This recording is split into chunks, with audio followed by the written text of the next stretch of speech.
Ride, ride, ride.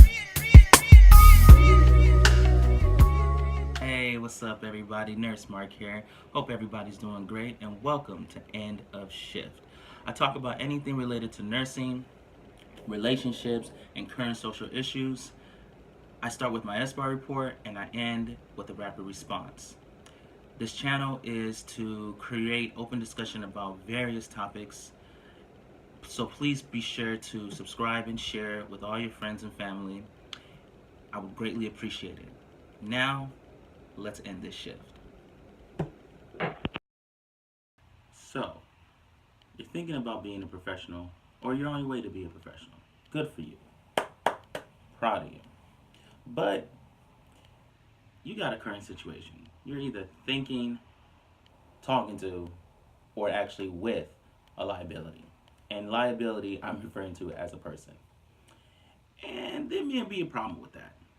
And me as a professional, I can't sit here and just not give you advice of what I think you should do if you're dating a liability. How to know the signs and how to avoid them, and how to change your life, and to make sure that you don't drastically change yours also. A professional person, in my opinion, is someone who's able to bring some bacon, have steady income, and has a job that they love to do. I mean, you don't have to love it, but you should love it. But something that's dependable. Somewhere that they go, they represent a company and work for them. And someone who's also obviously financially responsible.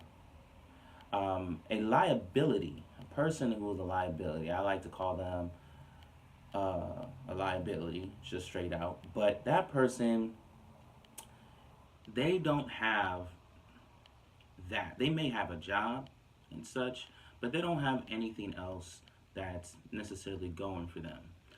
And they tend to bring a lot of baggage in terms of, how, in terms of being with that person. Now, I'm not judging nobody. I have my own personal baggage, and that's not what I'm talking about. But a professional or a mature person knows how to not bring baggage that has nothing to do with the person they're with or they want to be with, and still keep it 100 and keep it lovable and keep it a good relationship.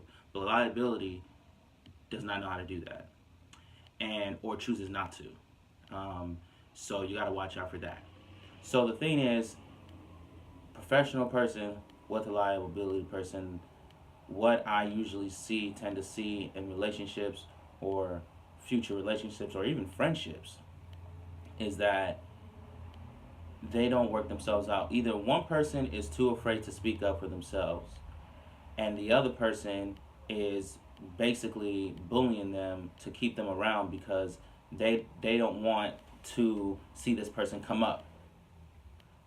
Or you have somebody trying to change somebody who they think it's not who they think is a liability, but they're not accepting that this person's actually okay with their own life, and they can't make that decision to just leave.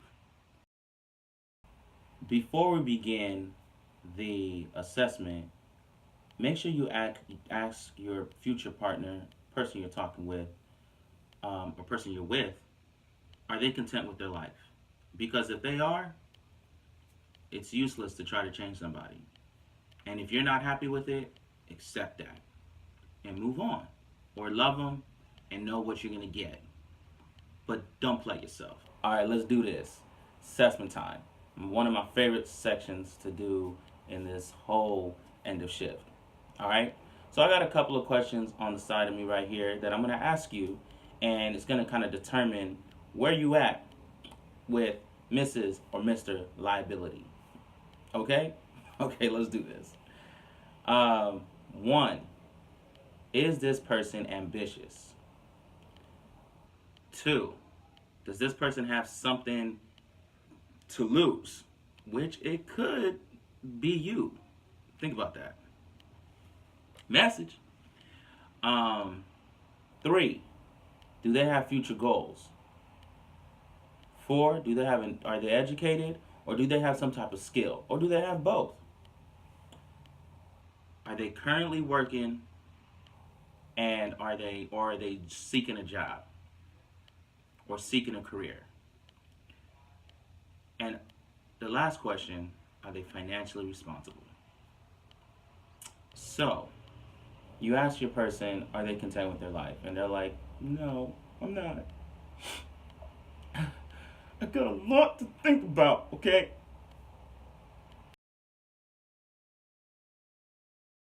So this is how you know. If this person is not financially responsible, it's not a game break. It's not a game changer. If this person is not currently working or they're not seeking a job, that's not a game changer. That's not a game changer. You have a chance. If this person doesn't have an education or skill, that's a game changer.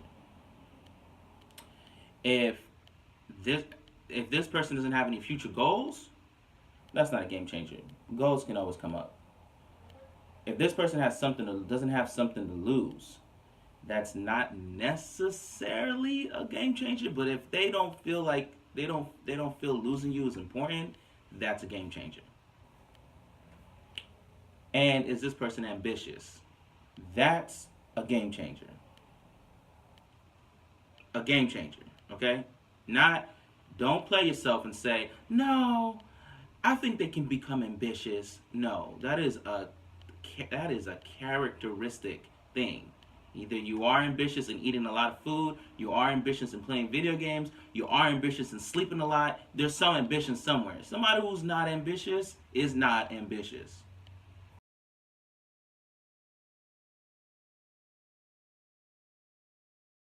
Now, this is something personal to you, okay?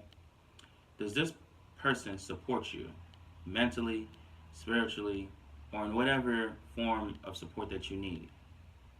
2, does this person bring you happiness? 3, are you willing to support this person financially, mentally, and in whatever they need to get on their feet? If you're a professional, you know how hard it was for you to get where you're at. Whatever you did, if it was going to a trade school, if it was learning how to hustle, if it was learning, whatever it is, going to school, whatnot, whatever, but you knew how hard that was and how hard it took you to reach your goals. You do not want to meet somebody or bring somebody in your life that's going to take that all away from you or make you feel like it wasn't worth it, right? Use logical reasoning. Just like you did when you were trying to get your grind on, you should use the same type of reasoning when it comes to getting a life partner, being with somebody, or thinking about being with somebody. Use that when it comes to love. It's important. It's very important. I'm not saying to be cold-hearted, but you have to be rational in some type of way. And think about it this way. You love what you do, right? Like I said, you should. You took the time to logically think how you're going to break it down, how you're going to get through it, how you're going to grind, how you're going to hustle, how you're going to make it happen.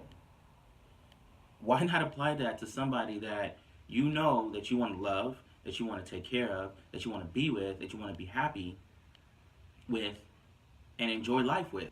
Just like you use those guidelines to get to where you are right now as a professional, use those same guidelines if you feel or suspect that you may be with somebody or want to be with somebody that is a liability and that they want to change.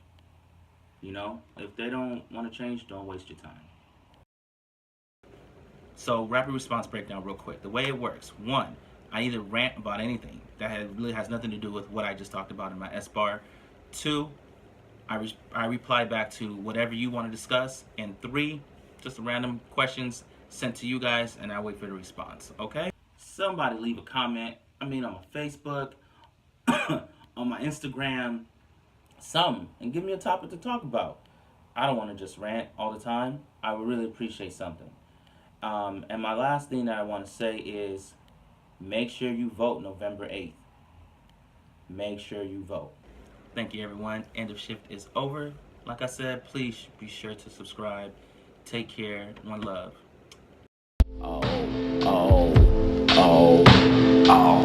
We feel it alright.